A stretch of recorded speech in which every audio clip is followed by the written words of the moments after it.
La dificultad esencial que presenta la teología como motivo de estudio a un racionalista es que sería la única de las ciencias que no sabemos si su tema existe o no existe.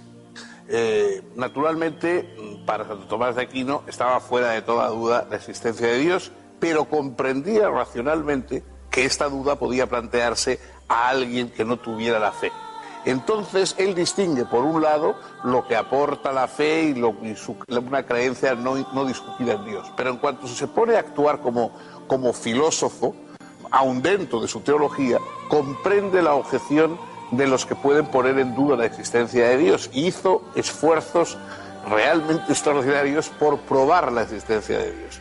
¿Cómo vamos a hablar, cómo vamos a hacer elucubraciones teológicas sobre cómo es Dios, cuáles son sus cualidades, cuáles son sus atributos, etcétera, si no sabemos si existe o no existe?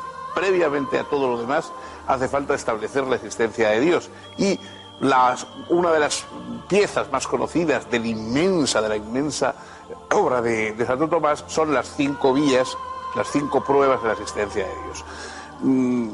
Las 5 vías se reducen un poco siempre a lo mismo, es decir, existe la realidad, existe el mundo con una u otras perfecciones, alguien tiene que haberlo hecho. Si vamos remontándonos vemos que cada cosa, cada árbol da lugar a nuevas semillas y nuevos árboles, cada animal engendra nuevos animales, etc. Todo tiene como un proceso, pero en un momento debe haber un comienzo, y ese comienzo tiene que ser un creador que no haya sido previamente creado, y todas esas vías, cree él racionalmente, llevan a esa conclusión del creador final.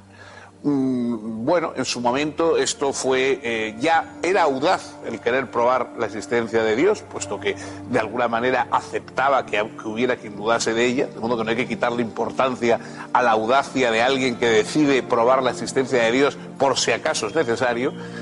Obviamente la historia no ha aceptado en gran parte las vías que se deben a una física antigua y a unos conocimientos muy dudosos sobre el mundo, y sobre todo a un malentendido, que es que no se puede explicar lo que no sabemos por algo que conocemos aún menos.